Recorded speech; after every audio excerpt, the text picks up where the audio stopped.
ஞானத்தினால வீடு கட்டப்பட்டு, விவேகத்தினால நிலைநிறுத்தப்பட்டு, சகலவித அருமையும் இனிமையுமான பொருட்கள் எல்லாம் அறிவினால கர்த்தர் தந்து அந்த வீட்டை அவர் ஆசீர்வதிக்கிறார் என்று. உங்கள் வீடையும் சொல்லுங்க, உங்களுக்கு வரப்போகிற வீடையும். ஆமா, கர்த்தர் அப்படி அருமையும் இனிமையுமான பொருட்களினால் அவர் ஆசீர்வதிப்பார். வீடு என்பது வேதத்தில் வெறுமனையான அவுட்டர் ஸ்ட்ரக்சர் மட்டுமல்ல, சொல்லுங்க, இன்னர் ஸ்ட்ரக்சர்.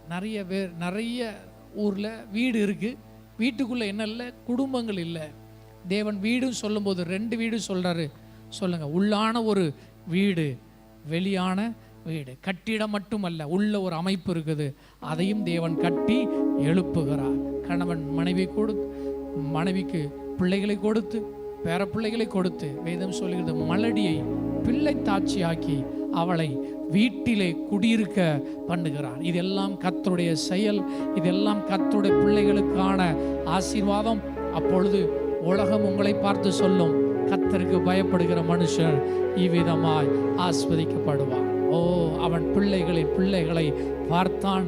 கர்த்தருக்கு ஒரு வீட்டை கொடுத்தார், நல்ல ஜீவன் சுகபலன் ஆரோக்கியத்தை தந்தார், நல்ல ஏற்ற துணையை தந்தார், அவர்களுக்கான சந்ததியை தந்தார். எத்தனை பேர் ஆமென் சொல்றீங்க? ஆமென்.